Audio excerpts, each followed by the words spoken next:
hermanos, Dios les bendiga y nuevamente pues estamos aquí y para terminar esta mañana. Ahorita que me iba a arreglar aquí, pero estoy contento de estar aquí de nuevo con ustedes. Es siempre un gozo el poder estar aquí en Mexicali con ustedes y me da gozo el ver la juventud, cómo Dios los está usando a ustedes jóvenes, y eso me indica mucho de lo que Dios quiere hacer en las iglesias que están representadas aquí, y le damos la honra y la gloria a Dios, porque solo Dios merece la honra y la gloria de lo que está sucediendo aquí. Es obvio que se necesitan hombres para preparar, es obvio que se necesita predicadores, pero últimamente es Dios quien hace la obra, y gracias a Dios por lo que está sucediendo aquí. Y quiero animarles a que sigan adelante, amen a sus pastores de jóvenes, respáldenlos, ellos les aman, no son perfectos, pero ellos quieren lo mejor para ustedes, y apóyenlo lo más que ustedes puedan, y yo sé que Dios les va a bendecir a ustedes. Vamos a ponernos de pie esta mañana, vamos a ir al libro de Juan, capítulo número 6. Juan capítulo 6.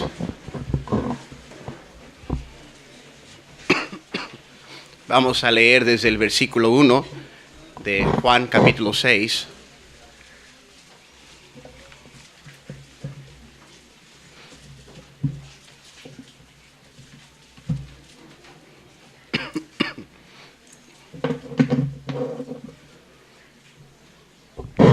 Dice así la palabra de Dios, empezando desde el versículo 1. Sígame con su vista, voy a leer versículo 1 al versículo 9. Y llegando al versículo 9, si todos me acompañan a leerlo juntos, el versículo 9. Dice así la palabra de Dios, Juan 6, versículo 1. Después de esto, Jesús fue al otro lado del mar de Galilea, el de Tiberias, y le seguía gran multitud porque veían las señales que hacía en los enfermos. Entonces subió Jesús a un monte y se sentó allí con sus discípulos. Y estaba cerca la Pascua, la fiesta de los judíos. Cuando alzó Jesús los ojos y vio que había venido a él gran multitud, dijo a Felipe: ¿de dónde compraremos pan para que coman estos? Pero esto decía para probarle, porque él sabía lo que había de hacer. Felipe le respondió: 200 denarios de pan no bastarían para que cada uno de ellos tomase un poco. Uno de sus discípulos, Andrés, hermano de Simón Pedro, le dijo, todos acompañan el versículo 9, aquí está un muchacho que tiene 5 panes de cebada y 2 pececillos, mas ¿qué es esto para tantos? Quiero que, por favor, esta mañana yo quiero predicar algo muy especial, y necesito su cooperación en escuchar, y agradezco la manera que han escuchado. Yo sé que Dios tiene muchas cosas por delante por la manera que han escuchado. Pero esta mañana quiero hablarles acerca de todo lo que tienes para Jesús. Todo lo que tienes para Jesús. Padre Santo, bendice el mensaje. Señor, Espíritu Santo, úsame, dame las palabras, contrólame, Señor, y que Padre Santo, tú puedas moverte a través de tu Espíritu en cada uno de nosotros, hacer lo que tienes que hacer. Te lo pedimos en Cristo Jesús. Amén. Pueden tomar asiento.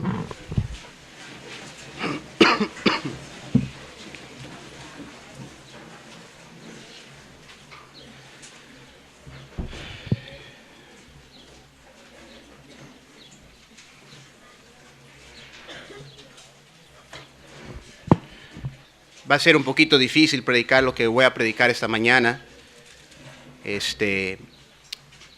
porque involucra mucho de lo que voy a compartir esta mañana, y he orado al Señor, y yo sé que el Señor quiere que yo lo comparta esta mañana, y si pueden tomar atención, le agradecería en escuchar lo que el Señor quiere que escuchemos. Viendo aquí este pasaje, vemos una historia muy común, muy conocida, acerca de cómo Jesús alimentó a más de 5,000 personas. Un gran milagro que sucedió aquí, que vemos en la palabra de Dios. Pero Hay tres cosas que se usaron aquí para que este milagro pudiera hacerse a cabo. Y en todo milagro que Dios obra, yo creo que estos tres elementos están detrás del milagro que Dios obra. Y quiero de una vez darles esas tres cosas. En primer lugar, un muchacho. Un muchacho. Quiero que noten que no fue un discípulo, fue un muchacho. Segundo lugar, un lonchecito. 5 panes de cebada y 2 pececillos. Luego, por último, Jesucristo. Jesucristo. 3 cosas que se necesitaban para que este milagro pudiera darse a cabo, y aquí están. No muchas cosas por decir, y vamos a tratar esas 3 cosas esta mañana. Un muchacho, un lonchecito y Jesucristo. En primer lugar, quiero que entendamos por qué las multitudes seguían a Jesús. Muchos enfermos seguían a Jesús y Jesús los sanaba. Muchos cojos seguían a Jesús y Él hacía que caminaran de nuevo. Cualquiera que era la necesidad de la persona, cualquiera que seguía a Jesús, Jesús podía y era capaz de llenar esa necesidad. Hoy en día vivimos en el mundo una multitud que está buscando que pueda ser sanado de sus enfermedades.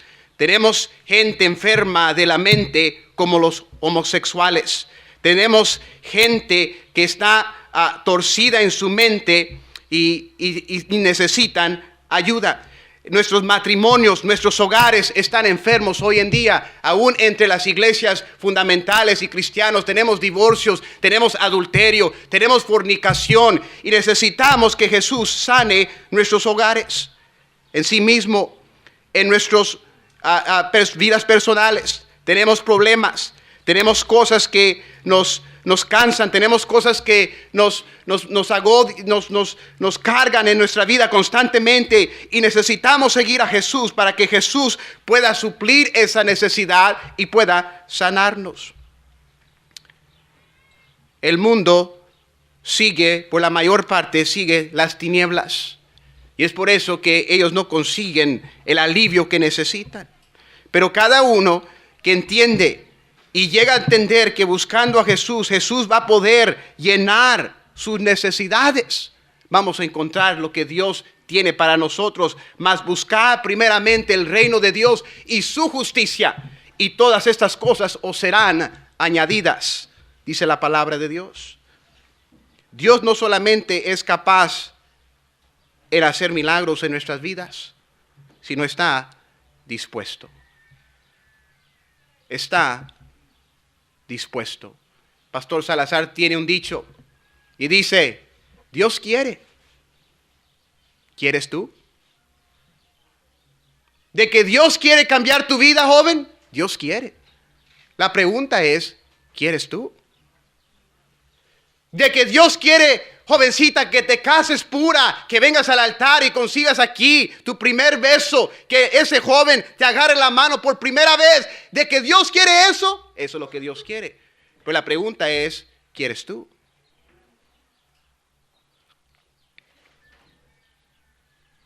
Dios no solamente está en su capacidad en hacer milagros en nuestras vidas, sino también está dispuesto. Juan capítulo 6, versículo 9. Vamos a ver estos 3 elementos rápidamente. Y quiero entrar a lo que quiero compartir esta mañana. Dios quiere hacer milagros en nuestras vidas. Pero tenemos que entender que todos estos elementos tienen que estar allí para que Dios obre. Si algo falta, no va a haber milagro. No va a haber milagro. Si algo falta de estas 3 cosas, no va a haber milagro. Primeramente, vemos, dice la palabra de Dios, versículo 9, aquí está un, ¿qué? Muchacho. Ahora, en primer lugar, quiero que entendamos que esta persona es insignificante. Tan insignificante es esta persona, este muchacho, podemos decir un joven, porque dice muchacho, tan insignificante es este joven que ni siquiera menciona su nombre. Quiero que noten ahí, nota que dicen, la Biblia nos dice quién lo trajo. La Biblia nos dice, versículo 8, que fue Andrés, hermano Simón, Pedro, hermano de Simón Pedro. Hasta para no confundir cuál Andrés era, hasta pusieron, es el hermano de Simón. Sabemos qué discípulo trajo este muchacho, pero no conocemos el nombre del muchacho. Este joven fue insignificante. Hoy en día vivimos en un mundo donde queremos ser reconocidos. Queremos que todos sepan quién soy yo. Y si estamos en la voluntad de Dios o estamos en la iglesia, no es para agradar a Dios, es para agradarnos a nosotros mismos. Llegué a la iglesia para que me vean. Trabajé esta semana duro y todo para que me vean. Tenemos que entender que Dios está buscando a alguien, pero que sea insignificante. Yo espero que al final de esta conferencia tú no te acuerdes de mí. Tú no te acuerdes de quién te predicó. Yo quiero que al final de esta conferencia tú entiendes quién es Él. No quién es el hermano Miguel de Anda, no es lo que yo he hecho, sino quién es Él y lo que ha hecho en tu vida. Ve, para que Dios obre tenemos que entender que tenemos que quitarnos del medio. Tenemos que hacernos insignificantes, porque sí somos insignificantes. Lo único que merecemos, cada uno de nosotros, es morir y irnos a ese terrible infierno que describió el hermano Andrews anoche. Es lo único que cada uno de nosotros merecemos. Somos insignificantes ante la presencia y la santidad de Dios. Aquí está un muchacho. ¿Habrá aquí otro muchacho? Yo soy un muchacho, si quiere.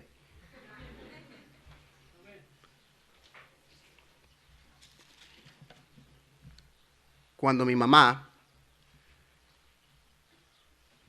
pasó duro su vida, y yo poquito sé lo que mayormente ustedes jóvenes pasan aquí en México. No es igual el joven que crece en México que el joven que crece en Estados Unidos, es obvio. Totalmente distinta manera de vivir, diferente presión, todo es distinto. Pero a través de conocer la vida de mi mamá, yo entiendo un poquito de lo que ustedes pasan aquí en México. Mi mamá se casó 3 veces se divorció. En mi familia tenemos 7, tengo 6 hermanos y hermanas, y solo yo y mi hermano menor somos del mismo papá. En sí, yo no crecí con mi papá, porque a la edad de 4 años, mi papá se divorciaron.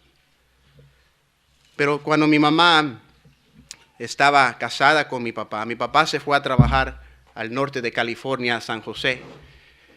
Y se fue a trabajar allá y mandó a decirle a mi mamá que se viniera para Estados Unidos, que él iba a conseguirla, que se fuera para allá, iba a mandar toda la familia que se vaya para allá. Y usted sabe, muchos de nosotros, nuestra gente, por falta de tratar de conseguir lo mejor para su familia, se van para los Estados Unidos. Y mi papá fue uno de esos. Y estando mi papá trabajando en el norte de California, en San José, empezó a ahorrar poquito de dinero y mandó a decirle a mi mamá que se venga para acá para que empecemos a vivir en los Estados Unidos. Yo todavía no estaba vivo, todavía podemos decir, yo estaba en la pancita. Y mi mamá estaba embarazada, ya tenía 9 meses, quizá ya listo yo para que mi mamá me diera luz, poder decir. Yo siempre digo, ¿verdad?, que si tú pudieras sacarme una etiqueta, ¿verdad? Yo nací en los Estados Unidos, mi mamá cruzó la frontera y ahorita les comento un poquito. Y yo nací allá en los Estados Unidos 2 semanas después que mi mamá cruzó la frontera. Pero yo siempre digo, si tú pudieras sacarme una etiqueta de mi cuerpo, tú puedes ver ahí que dice hecho en México, ¿verdad? Pero bueno.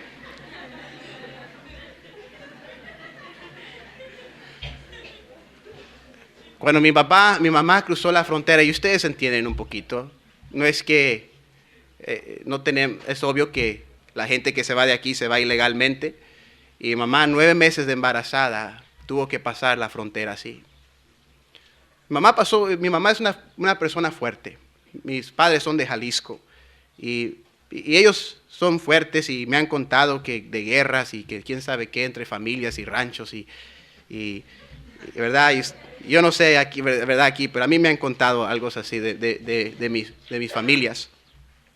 Pero mi mamá cruzando 9 meses y pasando y cruzando un desierto 9 meses. Pero yo sé que Dios tenía un plan.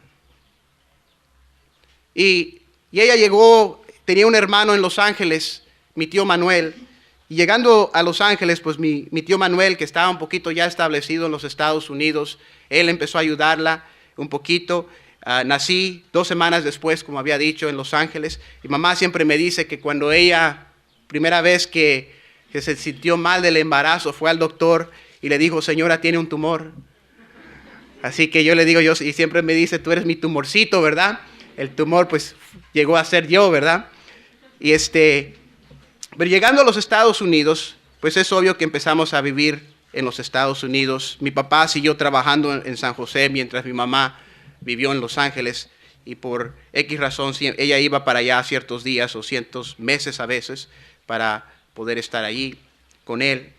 Después de 4 años, mi mamá se volvió a embarazar de mi hermano menor, Alfredo, Freddy,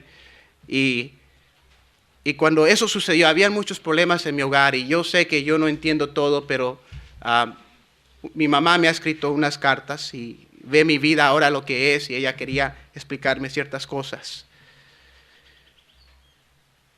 Éramos 7 ya, los 7 estábamos acá en los Estados Unidos, la mayoría de mis hermanos pues estudiando en bachillerato ya en los Estados Unidos. Y recuerdo que la carta que me escribió mi mamá, pues mi papá pues siendo infiel, mi papá de borracho, mi papá de irresponsable, para hacer una excusa se enteró que mi mamá estaba embarazada de mi hermano Freddy y le empezó a acusar de que no era de él y de que era de otro. Y empezaron los problemas y vino el divorcio. Quiero que entendamos que 7 hijos y sin alguien que la sostenga es difícil. Después del embarazo, mi mamá empezó a sostener a sus hijos, 7 hijos, sola. Y hasta la fecha yo recuerdo creciendo mi mamá trabajando duro como mesera, trabajando casi todos los días para sostener a sus hijos, darle lo mejor que ella pudiera hacer para ellos. Y ella hizo todo lo posible para que sus hijos obtuvieran lo que, pues, podemos decir cada padre quisiera de sus hijos. Recuerdo creciendo y viendo cómo Dios estaba obrando en mi vida. Estábamos viviendo en una casita donde vivíamos todos nosotros. Y un día llegó a tocar la puerta el pastor Ezequiel Salazar. Él dice que abrimos la puerta yo y Freddy. Yo creo que Freddy tenía unos 2 años. Yo tenía unos 6 años. Y cuando abrió la puerta, mi mamá vino a la puerta y empezó a hablar con el pastor. Y le dijo al pastor, y ustedes saben cómo son las madres, sí, pastor, venga, entre. Y lo metió rápido. Dice, vaya a hablar con mi hijo. Y lo metió al cuarto, donde estaba mi hermano Juan, bien greñudo, en esas épocas de hippie, ¿verdad? Y al lado de él estaba su amigo.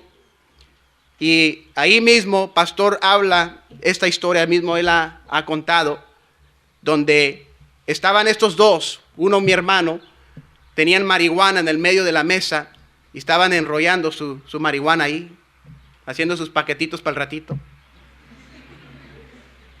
El pastor cuenta la historia que cuando él entró a la casa, y ahí estaban y se saludó, se presentó, soy el pastor Ezequiel Salazar, he empezado una nueva obra aquí en Los Ángeles, en Highland Park, y quiero invitarles a la iglesia.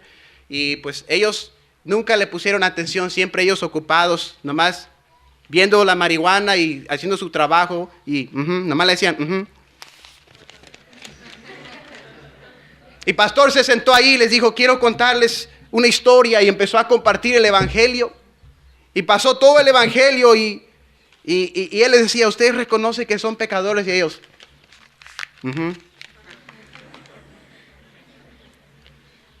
Y seguían y todo el plan de salvación, y pastor le dijo, ¿quieren ser salvos? Y ellos. Pastor, finalmente yo creo que se sintió frustrado, pensó que estos hippies allí estaban burlándose de él, nunca le miraron la cara, dijo, ¿saben qué? Dije, mira, mañana tenemos un campamento en la iglesia, si quieren llegar, lleguen. Y se fue. El siguiente día, mi hermano y ese muchacho llegaron al campamento, fueron salvos y Dios empezó a obrar en mi familia. Recuerdo, todavía tengo las memorias frescas. Nuestra iglesia empezó como un departamento hispano. Era una iglesia americana. Esos hermanos, cómo dieron su vida por la iglesia que ahora tenemos nosotros. Unos americanos ancianitos edificaron con sus propias manos la iglesia que Dios nos dio. Yo recuerdo yendo a la escuela dominical, el pastor les enseñaba a los adultos y todos los niños los metían al departamento de inglés porque la iglesia estaba tan pequeña que no tenían maestros de escuela dominical.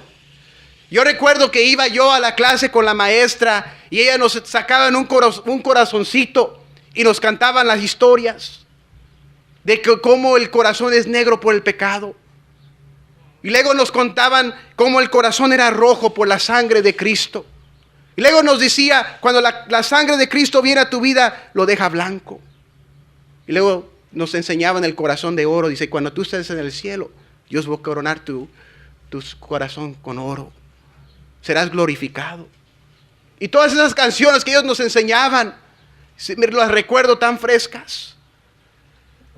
Y Dios empezó a obrar y a hacer milagros en mi familia.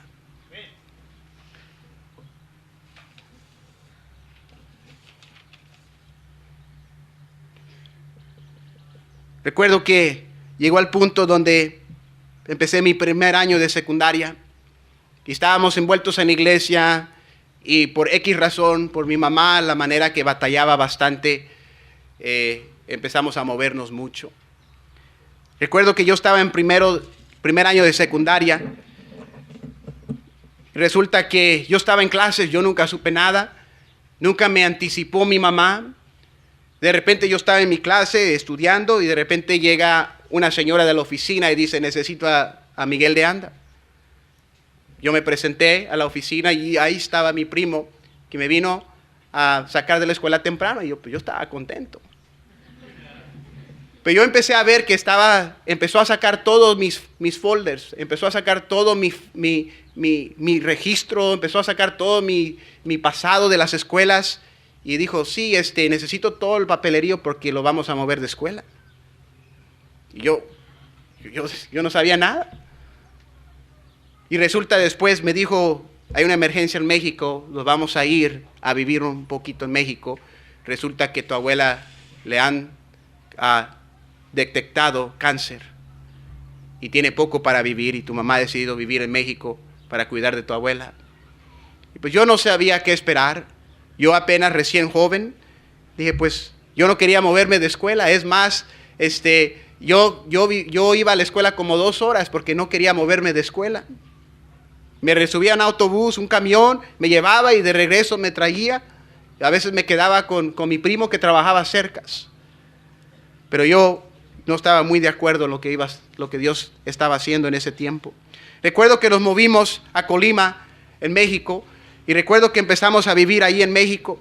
Y era un poquito difícil porque yo empecé a ser joven. Y yo en realidad no esperaba lo que me iba a venir como joven, las presiones y las tentaciones del mundo, estando aquí en México. Yo sabía lo que se me había enseñado acerca de la palabra de Dios. Había estado en la iglesia desde una edad temprana. Yo había aceptado al Señor como mi Salvador a la edad de 7 años. Pero de repente empezamos a vivir en México, empecé a juntarme con amigos que no debería, empecé a juntarme con primos que no estaban en la voluntad de Dios. No había una iglesia allá en Colima donde yo podía asistir y estar firme en las cosas de Dios.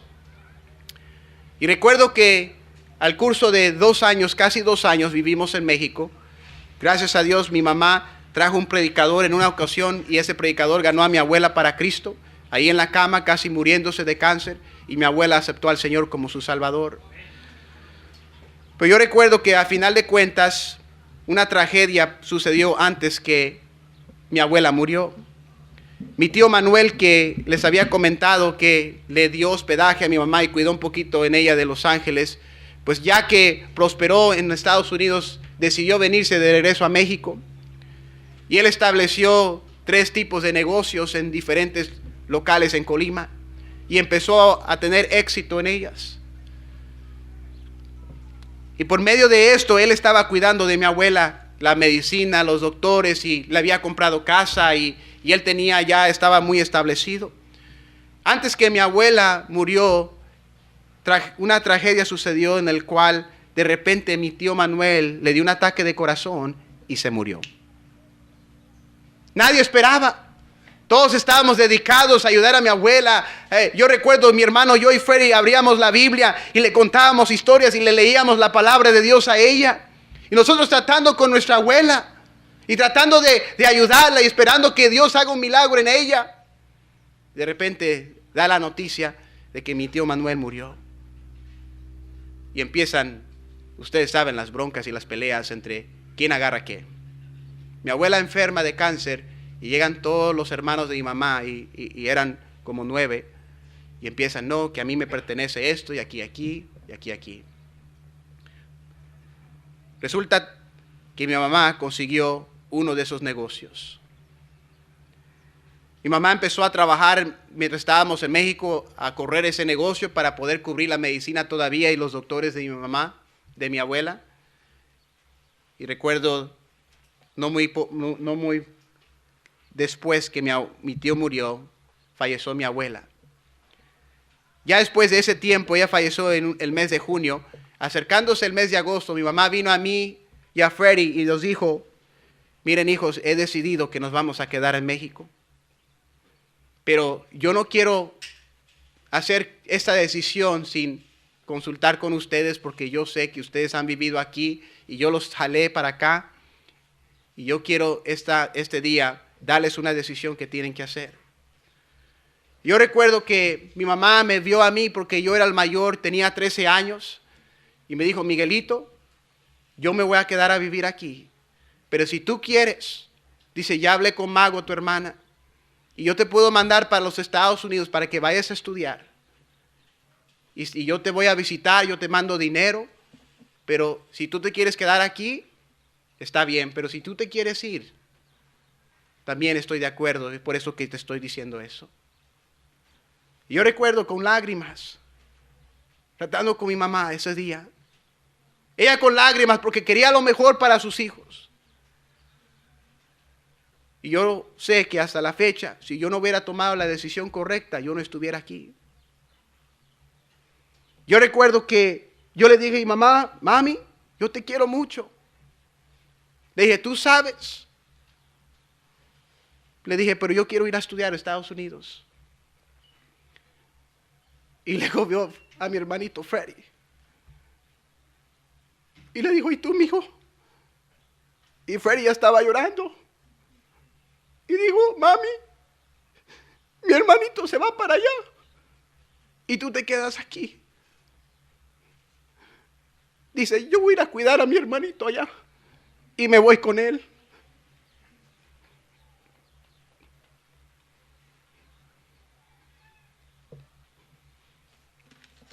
Jóvenes, yo fui un muchacho insignificante. Nadie sabía de mí. Nadie sabía quién era Miguel de Anda cuando era un niño. Cuando mis maestros de escuela dominical me enseñaban allí, la hermana Marta Aguirre agarraba la Biblia y nos enseñaba de Jesús. Nadie sabía lo que un día Dios iba a hacer en mi vida. Porque yo era un muchacho insignificante.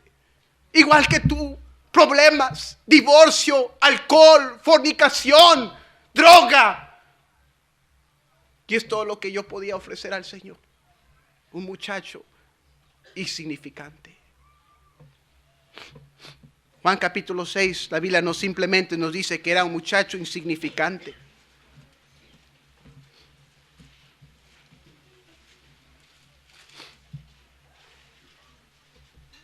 Sino la Biblia nos dice, aquí está un muchacho que tiene 5 panes de cebada y 2 pececillos. Aquí está un muchacho que tiene 5 panes de cebada y 2 pececillos más, gracias, que es esto para tantos. No solamente tenemos primeramente el muchacho, pero segundo tenemos un lonchecito. Que los discípulos dijeron, Señor, ¿qué es esto para tantos? ¿Ves? Había un muchacho insignificante y había un lonchecito insuficiente. Un lonchecito insuficiente.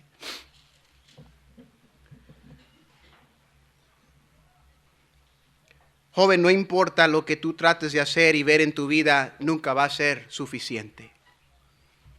¿Ves? A veces vemos lo que tenemos y especialmente tú, joven, que vives aquí en México y dices, yo no tengo las facilidades, yo no tengo los mejores recursos aquí en México. Y vemos lo que tenemos en nuestras manos y vemos los hogares donde vivimos y vemos donde, y a veces vemos un poquito de televisión y tú ves un poquito las riquezas en Estados Unidos y luego te comparas un poquito. Dices, eso es no tengo nada yo. Y vemos a veces que lo que tenemos es insuficiente. Deja regreso. Bueno, ves, tenemos que entender esto, hermanos. La razón que el muchacho tuvo que ser insignificante y la razón que el muchacho no se da el nombre es porque, hermanos, nosotros no importamos. Lo que importa es Él. Es todo. Si simplemente cada joven entendería que no lo que vale aquí en la vida eres tú, sino Dios, empezaría Dios a considerar un milagro en tu vida. Pero segundo, este muchacho tuvo que venir y traer lo que tenía en sus manos. Quiero que notes que este muchacho, yo creo que de su corazón, él decidió dar su lonche. Ahora, quiero que entiendas, él lo dio todo a Jesús. Ahora, yo me imagino aquí, si tú traes un lonche, traes 5 tortas de pescado. Y tú ves a tus amigos y tú, aquí, yo sé cómo son de hambrientos los jóvenes, porque yo tengo jóvenes. Pero si tú tuvieras 5 tortas y tus amigos ahí con cara de hambre, como siempre la tienen, vienen a ti, dicen, ándale, móchate, no, un pedazo. La mayoría de nosotros no daríamos todas las tortas, nos quedaríamos quizás con 1 o 2. Porque sabíamos que si las damos todas, ¿y ahora yo qué como? Pero quiero que notes que este muchacho lo dio todo a Jesús. Considerando de que todo en ese grupo tenía hambre, todos estaban hambrientos, todos tenían sed. Pero este muchacho insignificante, que ni conocemos su nombre, quizá con hambre, dijo, no, ahí está Jesús. Yo se lo voy a dar todo a Él. ¿Y cuántos jóvenes tenemos a veces, especialmente jóvenes que han crecido en la iglesia o jóvenes que ya conocen de las Escrituras? Le dan 2 panecitos al Señor y 3 para mí. 1 para el Señor y 1 para mí. Señor, te estoy dando un poquito, mira. Dios no quiere poquito. Joven, escúchame. Si tú no estás dispuesto a darle todo al Señor, Dios no quiere lo poquito ni lo mucho que le quieres ofrecer. ¿Dios quiere todo o no quiere nada? Recuerdo que yo estaba trabajando en el colegio y recuerdo que cuando yo estaba trabajando allí, estaba unas cajas que caían de una resbaladilla para que nosotros pudiéramos tomar esas cajas, leer la zona postal de donde esa caja iba a ir, el estado, y poder decir, ok, esta caja va para el este de los Estados Unidos, o para el oeste de los Estados Unidos, para el norte de los Estados Unidos, para el sur. Teníamos que distinguir los locales para que esas cajas llegaran a trocas para que las pudieran meter y acomodar y llevárselas al distinto local de donde iban. Yo recuerdo que yo trabajaba allí en ese local y las cajas a veces venían rápido, y uno tenía que ser rápido para que no se amontonaran y el supervisor viniera y te gritara. Yo recuerdo que agarraba esa caja, leía la zona postal, ok, esta es, y por lo normal teníamos que también memorizarnos el estado y la zona postal. Yo recuerdo que leíamos allí, decía, ok, California 900031, ok, para acá. Y veíamos a Florida, FL, y siempre estaba en abreviación, no estaba todo completo. Yo recuerdo que mi supervisor vio que yo había hecho mi trabajo ya y estaban unos morenitos al otro lado, unos morenitos allá. Ellos estaban jugando y no estaban trabajando, y estaban allá pues cotorreando y todo, y vio que el supervisor, que las cajas estaban pero amontonándose. Y me dijo, Miguel, quiero que vayas para allá y les ayudes a ellos. Y pues él sabía qué tipo de trabajador yo era. Yo estaba estudiando en la escuela bíblica, ya el colegio bíblico, y yo me metí ahí en medio de ellos, y a propósito me puso allá para que yo les diera carrilla y los empezara a motivar. Yo recuerdo que empecé a agarrar la caja y ellos me veían, ustedes saben cómo van los morenitos, look at this guy, man. Decía, man, look at this guy, he good, man. Decía, mira, este mexicano está bueno. Decía. Y empezaron ellos y agarraron las cajas y, porque yo le hacía rápido, llegué al punto de yo le hacía bien rápido. Y yo, parecía Cantinflas, ¿verdad? Y de repente, pues los motivé y ellos empezaron a trabajar también, y ya de plano se aclaró ahí y salía una caja de vez en cuando. Y pues empezamos a hablar y todo, y ellos sabían que nosotros veníamos del colegio allí bíblico por la manera que nos vestíamos, llevábamos la Biblia, y siempre llevábamos un bus allí donde nos dejaban, y ahí decía, ¿verdad? Hyles Anderson College, así que no podíamos escondernos, ¿verdad? Aunque quisiéramos, ¿verdad? Y recuerdo que entrábamos allí, y recuerdo que él me empezó a preguntar, ¿y cómo estás? Y todo, y él sabía que yo estaba estudiando para ser predicador. Y pues de repente me preguntó y me dijo, oye, ¿de dónde eres? Where you from, man? Me dijo. Y pues yo le dije, yo estaba trabajando y le dije, well, le dije, I'm from LA. Y le dijo al otro, le gritó, hey, man, you're from LA. Le dijo, es la abreviación de Los Ángeles es LA. Entonces yo le dije, LA. Entonces ellos pensaron por la manera que nos memorizamos los códigos que estaba yo diciendo LA por el estado de Luisiana. Y de repente empezamos otra vez a trabajar y de repente me preguntó y me dijo, what you have in Louisiana? ¿Qué tienes allá en Luisiana? Me dijo. Y yo me quedé viendo así como. Le dije, yo no sé qué hay en Luisiana, yo nunca he estado en Luisiana.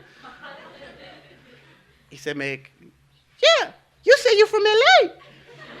Tú me dijiste que es de LA, me dijo. You know, LA, Louisiana, me dijo. I said, no, soy de Los Ángeles, LA, Los Ángeles. Y de repente paró de trabajar las cajas, pum, pum, pum. Empezó, you from LA? You saw the riots? You from Compton? Me dijo, ¿tú viste todo eso? ¿Tú eres de ahí de las pandillas? Me dijo. Y le dije, yeah, le digo, sí, le dije.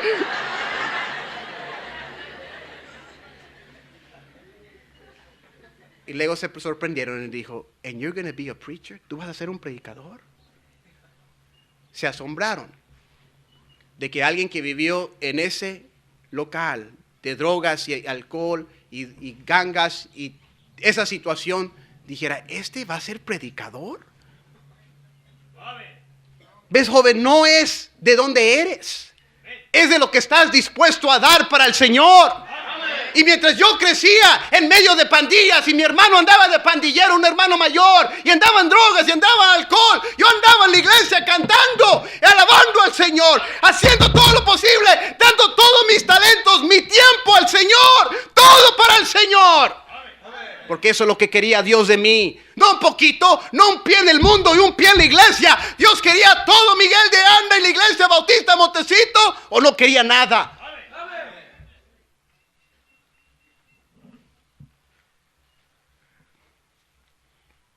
Dice, aquí están 5 panes de cebada y 2 pececillos, más que es esto para tantos. Joven, quizá tú dices, hermano de Anda, mi vida no vale nada. Sí vale algo. En las manos de Jesús tu vida se multiplica. Ve lo que pasa, joven, tú le das tus panes y tus pececillos al diablo y el diablo los pudre. Se pudren. Tú mira, todo jovencita, todo joven que da su vida a este mundo y mira los 10 años después, vidas pudridas, divorcios, hijos resbalados, hijos allá en el mundo hasta peor que ellos. Pero tú dale la vida a Jesús y dice la Biblia que recogieron 12 canastas que sobraron. Tu vida es bendecida cuando le das todo al Señor. Luego por último, entonces Jesús dijo, hacer recostar la gente. Versículo 11, y tomó Jesús aquellos panes. Lo último que se tomó para hacer este milagro fue Jesucristo. Un muchacho insignificante con un lonche insuficiente en las manos de Jesús equivale un milagro. Un milagro. ¿Y cómo Dios quiere obrar milagros hoy en día, joven? ¿Cómo Dios quiere obrar en tu vida esta mañana? Me pregunto esta mañana y te preguntas, joven, ¿hay un muchacho aquí? ¿Habrá un muchacho aquí que está dispuesto a venir a Jesús esta mañana? ¿Habrá una muchacha aquí esta mañana que estuviera dispuesta a ver a Jesús y decir, ese es mi Salvador? Habrá un muchacho que miraría su vida y dijera, Señor, no es lo suficiente, no es mucho, Señor, pero te lo doy todo.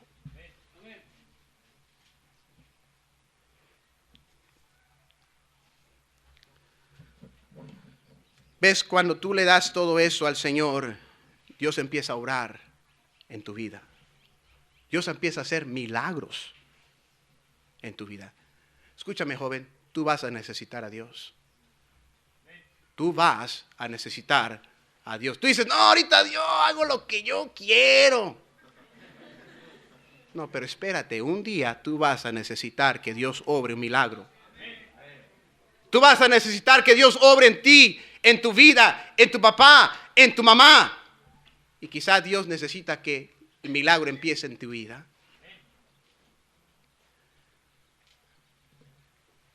Nosotros tenemos 3 hijos. Mi niña tiene ya 3 años. Hace 2 años, recuerdo una ocasión, mi niña tenía 1 año y estaba muy enferma de la fiebre. La habíamos llevado al hospital de emergencias y estuvimos allá tratándola casi todo un día entero. Llegó la temperatura muy alta y la niña tenía 1 año y unos cuantos meses y nos quebrantó el corazón al llevarla al hospital y ver lo que la desvestían y dándole tanto medicamento y limpiándola con agua y con toallas mojadas. Y nosotros bien cuidadosos con ella. Le llamamos a la hermana Salazar, ella en un tiempo era enfermera y le preguntamos, hermana, ¿qué hacemos? Y todo. Y ella nos empezó a decir, haz esto. Recuerdo esa noche, llegamos a la casa bien noche, era las 2 de la mañana. Y como a las 4 de la mañana nos levantamos otra vez porque la niña empezó a vomitar otra vez. Mientras yo atendí a mi niña en el cuarto de ella, mi esposa, yo saqué a la niña, estaba llorando ella con altas fiebres y vomitando. Y de repente mi esposa salió del baño y ella se empezó a llorar. Y cuando yo la vi, le dije, ¿qué te pasa? Y cuando vi para abajo, vi que todo esto tenía manchado de sangre. Y le dijo, ¿qué te pasa? Le dije, no, me dice, no sé. Dijo, ¿cómo que no sabes? Ella estaba embarazada. Y nosotros empezamos, el susto y todo lo que estaba pasando con la niña causó esto. Yo creo que algo dentro del embarazado, el embarazo. y yo me empecé a preocupar, traté de tener la calma, tenía a mi niña de este lado, tenía a ella sangrando, llorando. Llamamos de nuevo a la hermana Salazar y nos empezó a decir, miren, haz esto, y si sigue así, llévala de emergencias. Nosotros pues pensando, ¿verdad?, ¿qué está pasando? No sabíamos qué estaba pasando y teníamos temor de que pues teníamos la niña enferma y el embarazo, pues que tenía ahorita mi esposa, ya tenía creo que un mes. Estábamos pues pensando que probablemente íbamos a perder el bebé. Próxima mañana fuimos de emergencias y fuimos allí y recuerdo estando allí por horas otra vez y la niña todavía enferma, y recuerdo que fuimos allí y el doctor nos dijo, mire, quiero decirle que el sangrado pues es normal, no es algo normal. Le dije, hemos chequeado y estamos viendo que pues parece que todo está bien. Le dije, o sea, en realidad no podemos hacer nada. Le dijo, si algo sucede donde ustedes pierden el bebé, no hay nada que podemos hacer. Y pues mi esposa empezó a tomar, después de ese día le dijeron, usted va a tener que estar en cama por unos 2-3 meses. Y así sucedió, poco a poco. Le digo, quiero que vaya a chequearse y quiero que vayan a ver el bebé, porque vamos a ver qué está pasando adentro. Y mi esposa batallando un poquito, tuvimos que regresar 3 veces al hospital en una temporada de semanas, porque siguió sangrando. El pastor estaba orando y de repente le pedimos, pastor, ore, porque vamos a ir a ver al doctor y nos va a decir qué va a pasar con el niño o con la niña. Antes de eso ya nos habían sentado, nos mandaron con un consejero y nos habían dicho y nos dieron un papel para leer acerca de niños retardados. Y empezamos a leer ese papelito porque nos dijo, quiero que lean este papelito antes que entren a la oficina para aconsejarles. Y empezamos a leer ese papelito y yo y mi esposa nos empezamos a llorar. Que pensamos de que lo que estaba sucediendo es que si el niño o la niña pudiera vivir, pues iba a salir quizá un poquito enferma de la mente o enferma físicamente. Y empezamos a leer ese papelito, información sobre diferentes cosas que le suceden a niños que nacen de esa forma. Yo recuerdo yo y mi esposa mirándonos y yo viéndola y digo, hay que tener fe en Dios. Si esto es lo que Dios quiere, hay que aceptarlo. Finalmente entramos y nos dijo, señora de Anda, quiero decirles que nos llegó un resultado de examen y de acuerdo a esto su bebé tiene, hay mucha posibilidad, porque cuando estos exámenes regresan así, la posibilidad es que su hijo va a nacer retardado. Pues yo y mi esposa nos empezamos a llorar ahí juntos. Regresamos y oramos, le dijimos al pastor que siguiera orando. Dice, quiero que vayan otra vez la próxima semana y finalmente dice, vamos a ver el bebé por primera vez, a ver qué es el problema. Esa semana llegó, estábamos un poquito temerosos, no queríamos ir a la cita. Recuerdo de que yo llevé a mi esposa y la niña en ese tiempo otra vez se nos enfermó. Yo entré al hospital, ahí al doctor para estar ahí en espera. Mi esposa ya se estaba sintiendo un poquito mejor, todavía con la preocupación. Y recuerdo que estábamos allí, yo estaba en la sala de espera y la niña empezó a vomitar ahí. La tuve que sacar y tuve que ir, creo que enfrente había un restaurante o algo para conseguir algo para limpiarla o lo que sea. Mientras yo me fui para allá, mi esposa estaba dentro. Recuerdo, mi esposa fue la que me contó esto, yo no pude estar ahí. Acostaron a mi esposa allí y empezaron a hacerle el sonido, el ultrasonido, ¿verdad? El ultrasonido. Y empezaron a ver y la doctora empezó a describir el bebé y empezó a decir, mira, aquí está una manita. Y mi esposa pues cada cosita se preocupaba. Y la manita tiene 5 deditos, le decía. Le decía, sí, tiene 5 deditos. Y mira, y aquí está el piecito, le dijo. Y dice, ¿y tiene 5 deditos el piecito?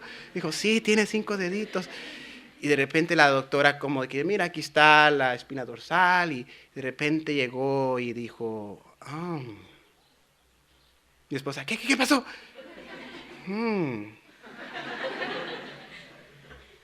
Y dijo, veo 2 cabezas. Y mi esposa, ¡tiene 2 cabezas! ¡Es un monstruo!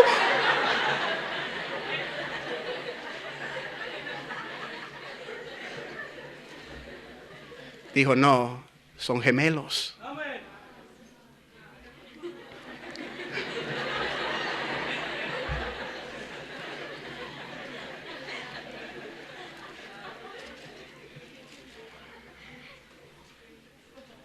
Recuerdo que yo creo que ese día, como que un gran peso se alivió ese día.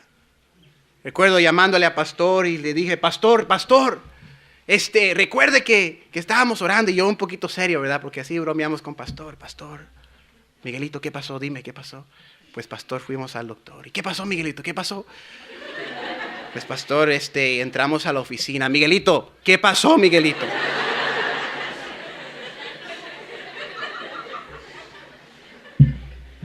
Pues pastor, pues recuerda que tenía un problema, nos enteramos cuál es el problema. Miguelito, ¿cuál es el problema? Pastor, son gemelos. No, Miguelito, estás jugando conmigo. Pastor, son gemelos. No, Miguelito, estás jugando. No lo podía creer, pastor. Le decía a su esposa, son gemelos. No, no, Miguelito. Y después de ese tiempo, estuvo un poquito complicado el embarazo.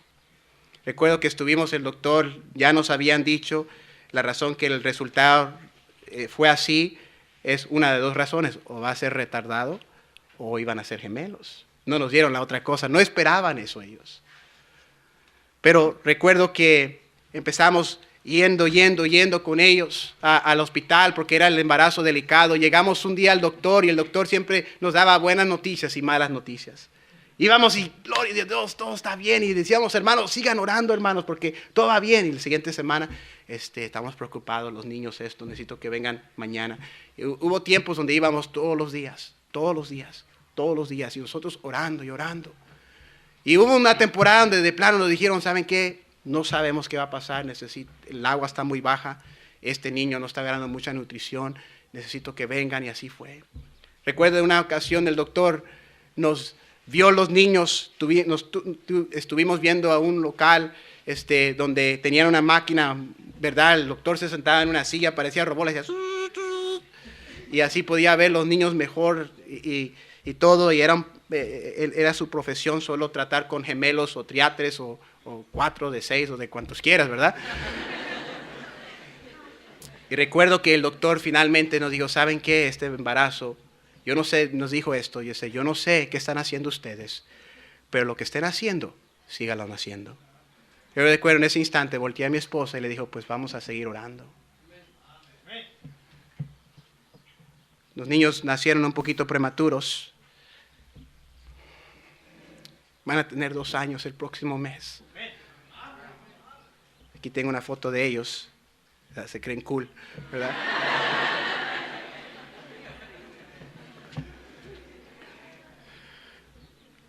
Pero Dios obró un milagro. Dios obró un milagro. Lo que todos esperaban que iba a ser una tragedia, un niño perdido, Dios convirtió eso en un milagro y una bendición.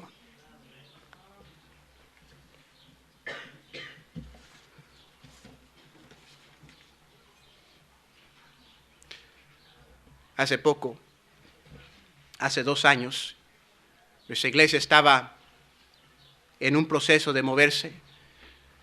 La iglesia ya hemos cumplido 27 años en existencia. Yo he estado allí por 25 de esos años y crecido ahí en la iglesia Bautista Montecito.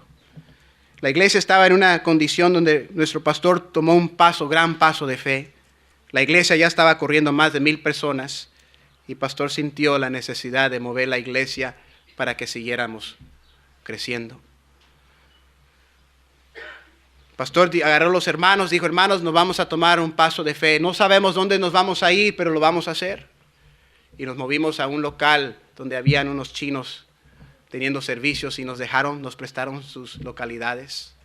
Y recuerdo que ellos tenían su servicio en la mañana, nosotros llegábamos después de ellos, tener nuestros servicios saliendo y regresar para el servicio en la noche. Y así duramos como por 2 años. Finalmente los chinitos se cansaron de los mexicanos. Y nos dijeron, ¿saben qué? Tienen 2 meses para salir de aquí, necesitan conseguir su propio local. Son muy grandes para nosotros, nos dijeron. Ellos solo corrían como 30. Y recuerdo que el pastor empezó a reunir a la gente y dijo, hermanos, tenemos que buscar, necesitamos un milagro de Dios. Necesitamos que Dios obre un milagro. Y recuerdo que empezamos a estar allí y empezamos a orar. Y el pastor dijo, necesito, hermanos, que en 2 meses recaudamos una buena ofrenda para poder buscar un local y decir, aquí está un entre para este edificio, necesitamos movernos aquí. Pero era imposible, encontrábamos edificios que queríamos 6 millones, 7 millones, 8 millones. Y era imposible conseguir. Finalmente el pastor encontró un cine, un teatro, que a buen precio a comparación a lo que nos estaban pidiendo en otros lugares, en $2 millones.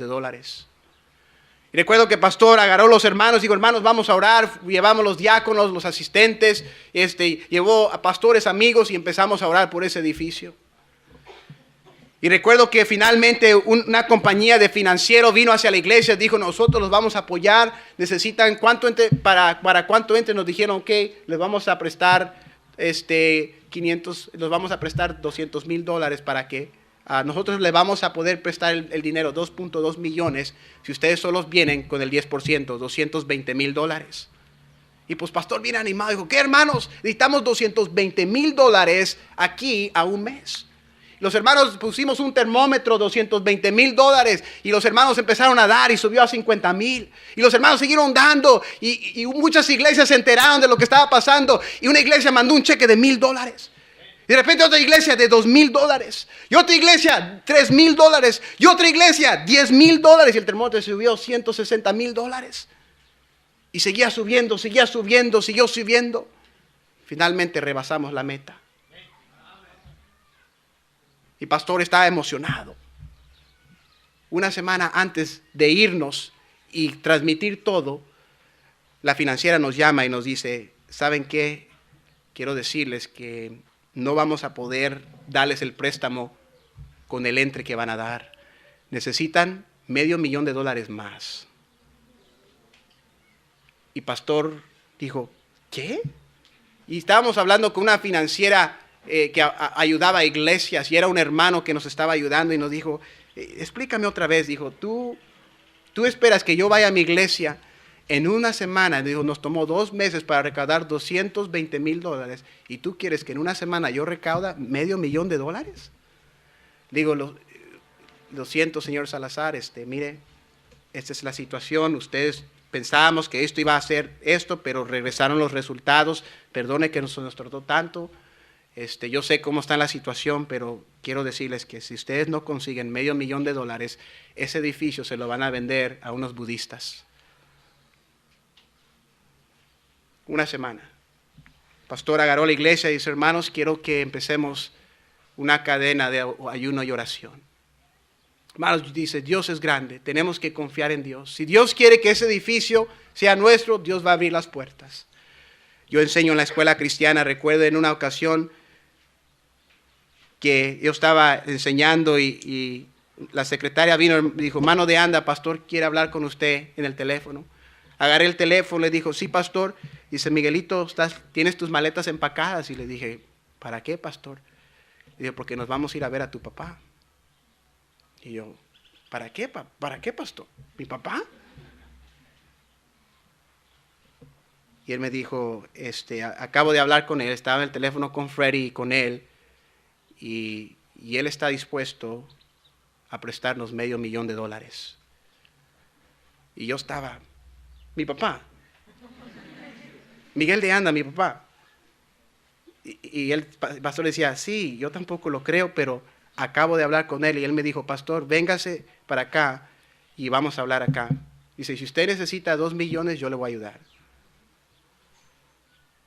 Mi papá, después de que lo que sucedió, yo creo que yo y mi hermano le hemos dicho, le dijo, y bueno, pero fuimos para allá, a San José, donde mi papá tiene un negocio que es bastante ya fuerte, mercancía, más de 5 millones de dólares solo en mercancía, lo que exporta e importa de diferentes, de Alemania, de China, de Japón, de Corea y de México también, de todo. Y estuvimos ahí en la bodega con él, y llegamos a su casa, me dijo, llegue a la casa, y el pastor llevó todos los planos de lo que queríamos hacer en el edificio y para emocionarlo y todo, de verdad. Y yo recuerdo, le dije, mira papi, aquí van a estar tus nietos, aquí las guarderías y todo, tratando, ¿verdad? Y él me empezó a decir, bueno, está bien, mire, mañana vamos a tratar este asunto, si quieren vayan a descansar y mañana hablamos a ver qué. Dice, porque va a estar mi broker, va a estar la persona que me ayuda a tomar decisiones financieras, va a estar conmigo ese día. Vamos a reunirnos para ver qué podemos hacer. Llegamos ese día, fuimos a comer a un restaurante, nos sentamos allí y él era un chinito y pudimos conocerlo a él y le estaba contando a mi papá, mire señor Miguel, le decía, yo ya tengo una bodega lista para usted, 5 millones de dólares y esta bodega está más grande y puede expandir y puede y todo. Y mi papá, está bien, pues luego la vamos a ver, mire. Y le dijo, te traje porque quiero trabajar un asunto contigo. Le dijo, este es el pastor Salazar, este es mi hijo, trabaja con él y ellos quieren pedir, necesitan un dinero y quiero ver cómo les puedo ayudar. Ellos necesitan tanto de dinero, pero quiero hacer esto, algo en legal, término legal, es mucho dinero y queremos arreglar los asuntos. Y él empezó, se le quedó mirando a mi papá porque es obvio, un hombre de negocio, alguien que de negocio no le presta dinero a una iglesia. Los bancos no le prestan dinero a la iglesia porque no hay nadie responsable. Es una iglesia, es un cuerpo. Somos todos aquí, nadie va a ser responsable. Si alguien dice, bueno, ¿quién quiere ser responsable de $500,000? Nadie va a ser, yo. Resulta que le dijo que lo aconseja financieramente, le digo, señor Miguel, le dijo, le voy a aconsejar seriamente, él no estaba, estábamos ahí, seriamente, que usted no haga este movimiento. Dijo, no es sabio. Dijo, usted está vulnerable a perder su dinero, le dijo. Y yo no sé cómo explicarle, yo conozco a mi papá un poquito, pude tratar con él después del divorcio, sí pudimos tomar contacto con mi papá después, y mi papá estuvo un poquito ya, se le quitó las ganas de ayudarnos de ese día. Yo recuerdo que nos quedamos todo el día ahí con mi papá y pastor tratando de allí y mi papá trabajando, y yo le dije a pastor, y pastor bien desesperado, estaba ahí tratando de hablar con él y habían clientes y todo, y le dije a pastor, espérese que se vayan los clientes. No, Miguelito, es que teníamos 2 días para conseguir $500,000. Mi papá le dijo que, pastor, pues regresen mañana. Vamos a seguir este trato mañana. Para no decir la historia larga, 3 días. Yo y pastor hasta la fecha comentamos, hermanos, nunca yo, y pastor me ha dicho esto lo mismo, dice que nunca hemos sentido la presencia de Satanás como esos días. Sinceramente, hermanos, yo y pastor nos poníamos a orar y sentíamos como el chamuco estaba respirando detrás de nosotros. Yo recuerdo que estábamos orando y pastor, Señor, ábrenos la puerta, y él hablaba con un pastor y hablaba con otro, hermano, por favor, ore, porque esto parece que ya va para el otro lado que para acá. Regresamos ese día y llegamos a la bodega con mi papá. Finalmente se despidió todo otro día, tratando con él, esperándolo a él, orando. Cerramos las puertas. Yo, mi papá, pastor, pusimos en teléfono a mi hermano, que ahora es pastor en Hammond, hispano, y pusimos a mi hermano en el speakerphone para que se oyeran los 4 y empezamos a hablar. Finalmente mi papá dijo, ok, está bien, les voy a prestar el dinero. Dice, vamos a hacer esto, vamos a hacer aquello, empezamos a hacer los tratos, dice, mañana vamos a hacer esto y aquello. Y pastor le dijo, pues, ¿cómo me lo va a dar? ¿Me lo va a dar en cheque o cómo? Y mi papá le dijo, no, se lo voy a dar en efectivo. ¿Verdad? Y pastor se quedó. Y le dijo a pastor, traje una maleta, ¿verdad? Pastor se quedó, pues sí, quito mi ropa, no se preocupe de eso.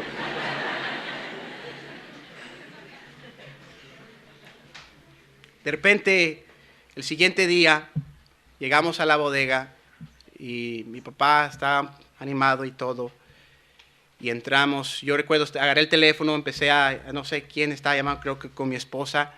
Y de repente vi que mi papá le dijo al pastor, pastor, véngase para acá. Y le digo, y tráigase ese martillo. Pastor, está bien. Y yo estaba allá por el teléfono y de repente se empezó los golpes. Y se oyó. Y yo cuando ya le dije a mi esposa, algo está pasando aquí, le dije, no sé si pastor le está pegando a mi papá o mi papá le está pegando al pastor, le dije, voy a ir a ver qué está pasando. Me fui para donde estaba ya y yo nomás vi que pastor y mi papá se salieron de un cuarto con unas bolsas y entraron a otro cuarto. Y le dijo, pastor, métase adentro. Y de repente me metí yo y cerraron las puertas, ¿verdad? Y yo no sabía, todo se puso bien callado. Y todos nos empezamos a mirar. Y mi papá empezó a abrir una bolsa y empezó a sacar puros billetes de a 100. Y nos miró y dijo, pues hay que contarlos, dijo. Y empezamos a contar. De $100, $500,000. Estábamos contando. De repente mi papá sacó un paquetito y empezó y le dijo, pastor, mire, esto me lo gané en Las Vegas. Y pastor le dijo, no me diga dónde se lo ganó, no me diga.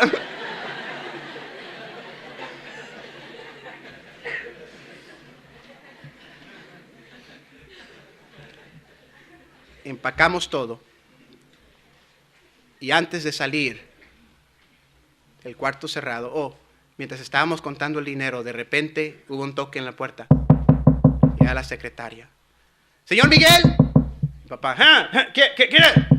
Estoy ocupado. Es fulano de tal, tu consejero financiero. Yo y el pastor nos miramos. Y de repente mi papá le dijo, dile que estoy ocupado. Dile que no me moleste ahorita. Y seguimos contando. Antes de salir del cuarto, mi papá, nos paramos así, no sabíamos qué hacer, ¿verdad? Ya estaba el dinero contado, ya estaba todo, estábamos parados. De repente mi papá, con lágrimas, le dijo al pastor, digo, pastor, usted ayudó a mis hijos. Y es por eso que yo le estoy ayudando a usted. ¿Ves, joven? Tú no sabes cómo Dios va a obrar en tus padres. Tú quieres que Dios ya haga milagros en tus papás ahorita. Pero la realidad es que lo que primero necesitan tus padres ver es un muchacho insignificante dándole todo a Dios. Dándole todo a Jesucristo. Porque mi papá ha visto lo que Dios ha hecho en sus hijos. Los dos predicadores ahora. Y él siempre se para en la bodega y antes decía, mis hijos son sacerdotes, les decía a la gente. Mis hijos son curas. Y dice, voy a empezar 2 iglesias aquí. Dice, Freddy va a predicar allá, Miguel va a predicar acá. Yo me voy a parar en la puerta y yo voy a recoger las ofrendas.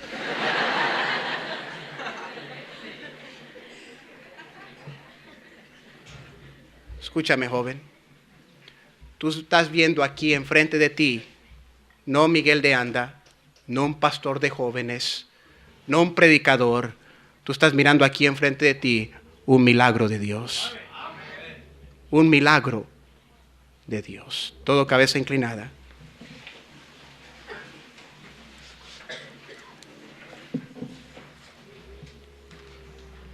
La Biblia nos dice un muchacho insignificante. Un muchacho insignificante. Un lonche insuficiente. Pero le dio todo a Jesús. Le dio todo a Jesús. Quisiera saber esta mañana si hay un joven que dijera, hermano de Anda, yo soy un muchacho insignificante. Insuficiente es lo que tengo para el Señor. Pero si Dios lo quiere, aquí está. ¿Por qué no dices al Señor, Señor, haz un milagro en mí? Y pasa aquí al frente. No te quedes en tu asiento. Pasa aquí al frente. Dile, Señor, si tú puedes hacer eso en Miguel de Anda, tú lo puedes hacer en mí. Si tú puedes obrar milagros en ese joven cuando era un muchacho insignificante y hacerlo un predicador de tu palabra y obrar milagros en su familia, obrar milagros en su iglesia, tú puedes hacerlo en mí. Pasa al frente, no te quedes en tu asiento. Dios quiere todo, todo. No quiere algo. Ahora, si tú no estás dispuesto, no te estoy diciendo que tú vengas, pero si tú estás dispuesto, ven aquí al frente. Señor, aquí está todo. Aquí está todo. No tengo mucho, Señor. Son solo 5 panes, dos pececillos, Señor. Pero te lo doy todo a ti. Te lo doy todo a ti, Señor. Es tuyo. No soy nadie, Señor. No tengo nada. Pero te lo doy a ti. Te lo doy a ti. Alguien más. Alguien más. No te pierdas el milagro que Dios quiere hacer en tu vida, joven. No te pierdas el milagro. Si tú haces todo lo que cada predicador te enseñó esta semana, si tú lo haces todo, todavía es insuficiente porque todavía falta Cristo. Falta Cristo. Falta Cristo. Mano de Anda, soy un muchacho insignificante. Voy a hacer todo lo que se me ha enseñado. Pero falta Cristo. Falta Cristo. Falta Cristo. Ven. Ven aquí. Señor, te necesito. Si vas a obrar un milagro, Señor, aquí estoy yo. Pero aquí está todo lo que tengo y te lo doy a ti. Te lo doy a ti.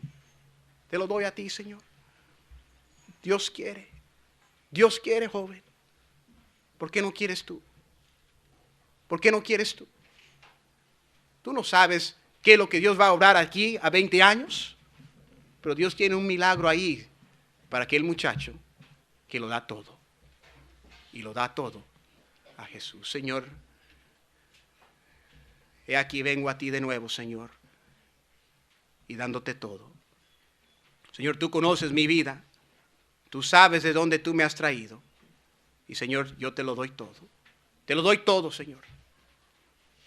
Señor, yo he visto lo que has hecho en mi vida. Y espero, Señor, que estos jóvenes que estén aquí enfrente tengan la fe suficiente para dártelo todo. Y entregártelo en tus manos para que tú obres. Señor, hay mucha hambre y mucha sed aquí en este cuarto. Señor, te pido, Señor, que tú puedas mitigar esas necesidades. Hay muchas cosas que están sucediendo alrededor de estos jóvenes, Señor. Pero, Señor, tú eres el que importas aquí en esta mañana. Y venimos a ti, Señor, entregando todo a ti. Entregándonos a nosotros mismos. Para que tú hagas un milagro en nuestras vidas, en nuestros hogares y en nuestras iglesias. Te lo pedimos en el nombre precioso de Cristo Jesús. Amén.